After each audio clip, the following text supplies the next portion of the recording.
নমস্কার বন্ধুরা, আজও চলে এলাম নতুন একটি রেসিপির সাথে। আপনারা দেখছেন সুমির রান্নাঘর। আজকের রেসিপি পমফ্রেট মাছ দিয়ে বেগুন আলু দিয়ে পাতলা ঝোল রেসিপি।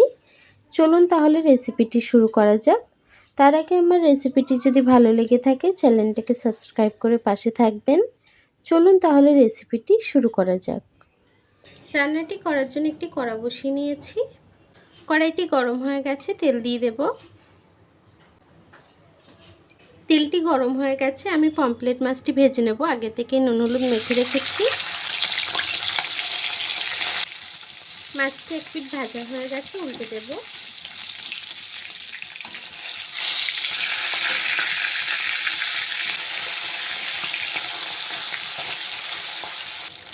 মাছটি কিন্তু ভাজা হয়ে গেছে, তুলে নেব। বাকি মাছটিকে একইভাবে ভেজে নেব। বাকি মাছটিও ভাজা হয়ে গেছে, তুলে নেব।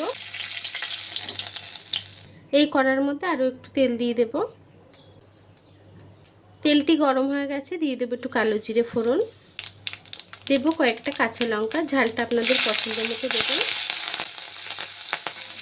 লঙ্কাটাকে একটু ভেজে নেব। এই তেলের মধ্যে মশলাটাকে দিয়ে দেবো আদা জিরে বাটা, দেব একটু জল। ওই মশলার বাটিটা ধুয়ে একটু জল দিয়ে দিলাম। দিয়ে দেবো 2 চামচ হলুদ গুঁড়ো,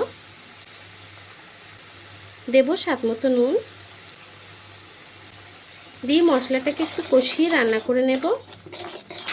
মশলাটি কষানো হয়ে গেছে, এখন আমি আলুটিকে দিয়ে দেব। আলুটি আপনারা ভেজেও দিতে পারেন।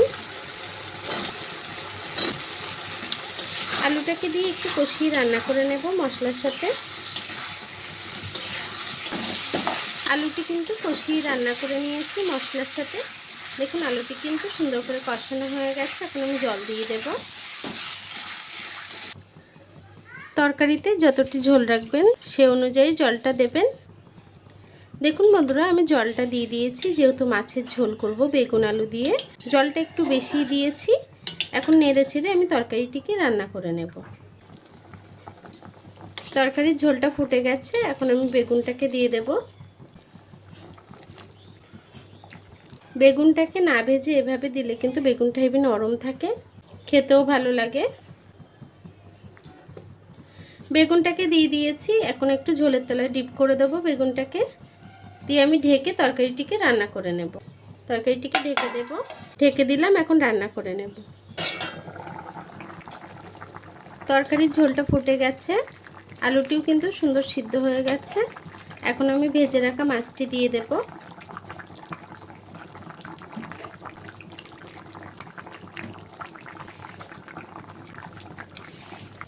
মাছটাকে দিয়ে একটু ঝোলের তলায় ডিপ করে দেব। এতে মাছের মধ্যে তেল ঝাল মশলাটা ভালোভাবে যাবে, খেতেও ভালো লাগবে। আমি আরও কিছুক্ষণ তরকারিটিকে রান্না করে নেব। দেখুন বন্ধুরা, আমার তরকারিটি কিন্তু হয়ে গেছে। এখন গ্যাসটিকে বন্ধ করে দেব। একটু ঝোলঝোলি নামাবো, যেহেতু মাছের ঝোল। তরকারিটিকে এখন নামিয়ে নেব।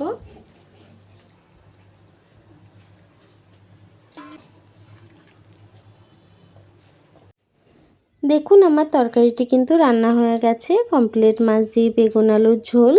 আমার এই সিম্পল রেসিপিটি কেমন হয়েছে কমেন্ট বক্সে জানাতে ভুলবেন না। আর এতক্ষণ ধরে আমার রেসিপিটি দেখার জন্য আপনাদেরকে অসংখ্য ধন্যবাদ।